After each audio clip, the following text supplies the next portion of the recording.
Here's the exact morning system that I give to high-level hackers to lock in all-day focus.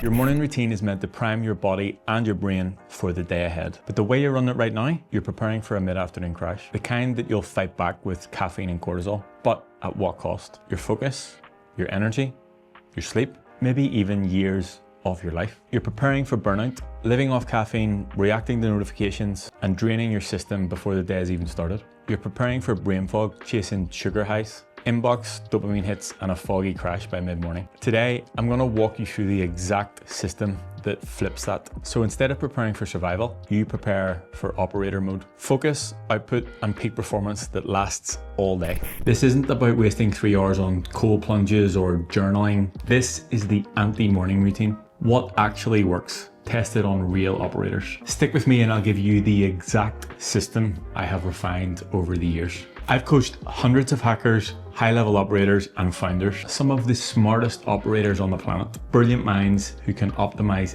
any system. They start their mornings like they are prepping for a denial of service attack, overstimulated, under-recovered, and fried by noon. The science is clear. Your circadian rhythm, cortisol response, and dopamine sensitivity are all set in the first hour of the day. Get it wrong and you're compromised before you even log in. A system that locks in deep focus, stable energy, and consistent output every single day. The same one I use myself and I give to each of the clients I work with. It's simple, science-backed, and built on hard data. No bullshit. Before we get into how to bulletproof focus, we should understand what focus actually is. Focus isn't magic, it is chemistry. And there are 3 main players. Dopamine. This gives you the drive to start and stick with a task. Norepinephrine. This is your alertness signal. It locks your attention in. Acetylcholine. This is the tuner. It sharpens the signal so you can block out distractions. In my opinion, humble but accurate, but also not backed by science. Your morning routine actually starts 12 hours before you think. How you close one day will direct how you open the next. At the end of every workday, I write out my to-do list for the next day. This reduces the I need to remember to do this thing and that thing. All of those thoughts that seem to just switch on as soon as your head hits the pillow. A Bachelor University Sleep Lab study published in January 2018 found that writing a to-do list before bed helped people fall asleep on average 9 minutes faster. I confirmed it with my own 5-year clinical trial. One participant, extremely thorough monitoring, the same outcome. The science checks out. So, what is the science? Writing it down frees up dopamine for the next morning because your brain isn't burning reward chemicals trying to remember tasks. It's spending them executing. I clean down my physical and digital environment. I remove all the bullshit that's built up on the desk throughout the day and I run clean my Mac on the laptop. That way, tomorrow, I'm not dealing with yesterday's bullshit. As kids, we have a set bedtime. As adults, we try and squeeze every minute out of the day, right until we pass out on the sofa. But your bedtime shouldn't be the main focus. Consistent wake time is where it's at. Think of your circadian rhythm as your master clock, the central operating system that syncs literally every process in your body. Hormones, energy, focus, digestion, they all take their timing cues from this clock. But why does this actually matter and what actually happens? When you wake up at the same time every day, your circadian rhythm sets a predictable 24-hour cycle. Light exposure in the morning signals the suprachiasmatic nucleus in the hypothalamus. That kicks off a cascade. Cortisol release, body temperature rising, and melatonin shutting down. Think of this as your daily boot sequence. Everything, hormones, digestion, energy, alertness, they all sync to that start time. So when you wake up at different times, your SCN doesn't know when the day actually starts. Your cortisol awakening response, which is your natural on switch, is blunted or delayed. Your melatonin release shifts later too, which is your sleep hormone, meaning you'll feel groggy in the morning but wired at night. Your body temperature, digestion, and insulin sensitivity drift out of sync. In plain English, you've just created a social jet lag. Same brain fog and sluggishness as if you were flying across time zones, but self-inflicted and with less airplane food. Hydrate before you caffeinate. This is a rule to live by. Your brain is about 75% water. Studies show that even 1 to 2% of dehydration can impact your performance by 20%, both physical and mental performance. Your lifts, your memory, your focus, and your ability to make decisions. It's like trying to stream this YouTube video on an AOL dial-up connection in 2001. Now, think about it. After 6 to 8 hours of sleep, you're dehydrated, whether you feel it or not. You haven't had anything to drink in 8+ hours. So that morning feeling of needing coffee for energy, it's not a caffeine problem, it's a hydration issue. And here's the secret, caffeine doesn't actually give you energy. Throughout the day, your body builds up a chemical called adenosine. It's what makes you feel tired. Caffeine looks like adenosine, so it tricks your brain by plugging into those receptors, which blocks the fatigue signal and makes you feel alert. But here's what's really going on. Two things are supposed to happen in the morning. First, your cortisol spike, the cortisol awakening response. It naturally clears out leftover adenosine. That is your body's built-in on switch. Second, hydration helps flush and stabilize that process. But if you slam coffee immediately, you skip that natural reset. You feel wired, but the adenosine is still stacking in the background. And when the caffeine wears off, it all floods in at once, which is the 2 p.m. crash that you're trying to escape. So you might get a quick energy patch, but the entire system will crash by 2 p.m. So what's the fix? Immediately upon wake, 500 milliliters of water with electrolytes, and then wait about 60 minutes before you intake caffeine. Do this for a week and you'll notice steadier focus, less crash, and better energy carry throughout the day. The science? Hydration is what powers acetylcholine, which is the neurotransmitter tied to memory and focus. Skip it and your brain is running with low RAM.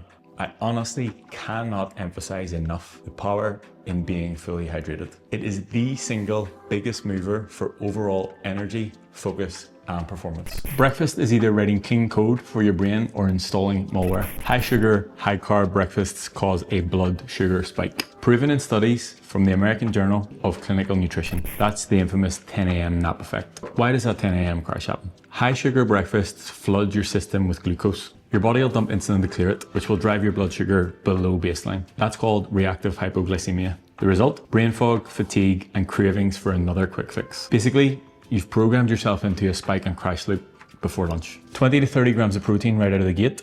Think eggs, Greek yogurt, smoked salmon, or even a simple protein shake. That stabilizes your blood sugar and it builds neurotransmitters. Things like dopamine and acetylcholine, the actual chemistry of focus. Protein provides amino acids. Tyrosine for dopamine, choline for acetylcholine. That's fuel for motivation and focus. Or, if you're like me, strategic fasting. Fasting boosts norepinephrine, a neurotransmitter that sharpens alertness and focus. It also frees up blood flow and energy as your body isn't working to digest food. Either approach works, but what doesn't work is starting your day with cereal, donuts, and muffins, or a bagel and cream cheese. Delicious, yes, but guaranteed brain fog and an energy crash before lunch. Here's my pro tip. If you want to keep your brain firing mid-morning, stack a focus snack. Blueberries, dark chocolate, and walnuts. The blueberries are loaded with antioxidants that protect neurons and improve blood flow to the brain. The dark chocolate, at 80% plus, gives you flavonoids and a gentle caffeine kick. And the walnuts, they're packed with omega-3s that literally build and protect brain cell membranes. A small handful of each and you've just patched your system with high-performance brain fuel.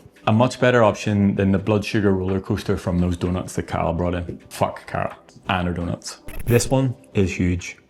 No email, no Slack, no doom scroll in the first 60 minutes. That's like outsourcing your brain to someone else's priorities. Think about it as managing the quality of your inputs before your system even boots. The neuroscience is clear. Multitasking ruins productivity. A Stanford study in 2009 tested heavy multitaskers and the results were brutal. They weren't just worse at focusing, they were worse at memory and even switching tasks itself, the very thing that they thought they were good at. Every time you context switch, your brain burns glucose like a bad memory leak, and it doesn't stop there. Sophie Leroy's research in 2009 coined the phrase attention residue. To be honest, I thought this was Matt's term, but here we are. Imagine you start the day with 100% attention. Every time you switch tasks, you leave a chunk stuck to the last one. That's why checking Slack or email first thing in the morning isn't harmless. You've already burned a portion of your focus before you even touch your own priorities. Here's why. Dopamine loves novelty. Scroll Twitter, check email, bounce over to Slack. Your dopamine system gets hijacked by the cheap hits. The cost?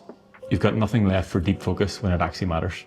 So, flip the script. Use delayed gratification instead of being a dopamine junkie at 8 a.m. and save the hit for later after you've crushed the high value tasks you've put off. Guard your inputs, control your digital environment. And physically, the same rule applies. Keep your desk clear and your setup distraction free. Clutter outside, clutter inside. If your desk looks like a junk drawer, Don't be surprised when your head feels like one too. So this isn't necessarily a morning routine thing, but this is the trick that almost nobody's using. Reset your system midday. So breath work or even a 5-minute walk will shift you out of a sympathetic fight or flight and into a parasympathetic recovery mode. Think of it as flipping your nervous system from high alert red team mode into steady ops mode. And here's the science. Even 2 minutes of controlled breathing rebalances norepinephrine. But what actually happens? When you're stuck in sympathetic drive, cortisol and adrenaline stay elevated. That's useful short term, but over hours, it fries your focus and drains energy. Slow, controlled breathing or light movement signals your vagus nerve, your body's main parasympathetic switch, and that dials those hormones down. The sympathetic nervous system is your fight or flight mode, high stress, high alert, getting chased by a saber-toothed tiger. Your parasympathetic nervous system is the opposite, rest and recovery mode, when your body calms down and your brain can focus. Think sun shining on your face while you're chilling on the beach. HRV research shows that even 2 minutes of slow breathing reduces stress markers and restores focus. In practice, that means your heart rate steadies, your cortisol lowers, and blood flow shifts back to the prefrontal cortex. That's the part of your brain that's responsible for decision making and focus. I use the Wim Hof app for breath work and when I need a bit of a reset. Translation, these micro resets stop you burning out and keep you locked in for 10 to 12 hours of output. So here we are, my focus supplement stack. No shoot attached. I'm not telling you what to do.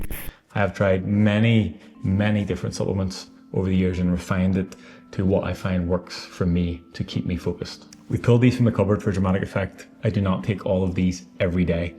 I get asked a lot about what supplements I take. So here's the short list of the focus supplements that help me stay focused throughout the day. Caffeine and L-theanine. Studies show that this combo improves attention, reaction time, and mental endurance with fewer jitters than caffeine alone.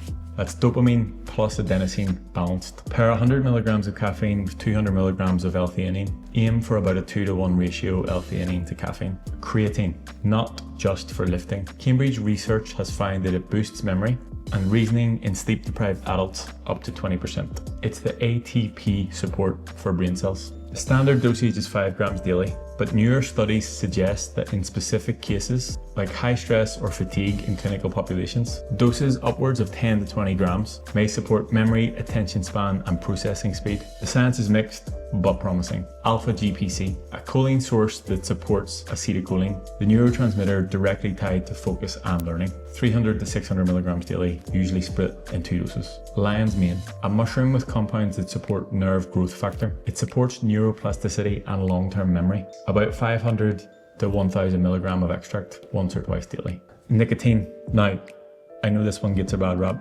I'm not saying start to smoke. There are many ways that you consume nicotine. This one, do the research, handle with care. One of the most potent enhancers for cognitive attention and memory. It works by binding to nicotinic acetylcholine receptors, boosting dopamine, norepinephrine, and acetylcholine release. But it's addictive, tolerance builds quickly, and it raises blood pressure. This will disrupt sleep. Handle with care. The truth is, the supplements are the bonus code, they're not the base system. The fundamentals come first. Sleep, hydration, and fuel. Get those locked in because the stack alone won't save you. So, that's the system. Night before, consistent wake, hydrate, fuel smart, digital hygiene, refocus hacks, and bonus supplements. Simple and evidence-backed. No bullshit or sunshine journaling from a mountaintop. Lock this in and you'll outperform 90% of people working in tech who are still running on chaos mode. If this helped, check out our Discord. It's where operators like you share wins. They build systems and sharpen the edge every single day. Discord.gg/WeHackHealth.